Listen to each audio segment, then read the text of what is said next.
update ako sa inyo. Tingnan nyo, Beb, kung ano to ha. Magugulat kayo. Beb, wala ka nang nakikitang scars dyan. Pero kung napansin nyo, Beb, i-double check mo yung pinaka-profile ko. Beb, makikita mo, may videos ako dito na tad.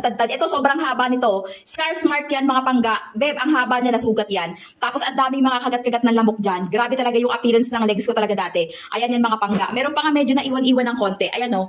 Ayan. Pero, Beb, dahil nabawasan na yan, ito kasi yung ginagamit ko. Ito yung nilalagay ko, kaya medyo na-mark na wala na. Okay? Ayan, no? Nabawasan yan. Dahil dito. So ngayon, maglalagay ako uli. Lalagyan natin siya. Naku, maglalagay ako uli. Medyo matagal-tagal na ako hindi nakapaglagay. So ngayon, maglalagay ako uli. In a small amount lang naman yan. In a small amount, lagay-lagay ka lang. Ako, Beb, din sa tuhod, naglalagay din ako sa tuhod ko. Kasi medyo maitim yung tuhod ko. Ayan, naglalagay din ako dyan sa tuhod ko. O, diba? Ayan yan, Beb. Eto ha, napakamura lang nito ngayon. Naka-discount sale to sila ngayon. Konting amount lang naman na ilalagay mo dyan. Ayan. Tapos, spread mo lang. Magugulat ka na lang, magla-lightning na yan. Ako, ganyan lang naman yan mga pangga ko. Naka-discount sale yan sila ngayon. Maglalagay ako ng link ha. Okay, ayan o. O diba, nag-lightning na talaga siya. Super duper nag-lightning na yan. Naka-discount sale yan. Pero Beb, naku, baka pag nagulat ka. Kung nakita mo dati ang itsura nito, naku.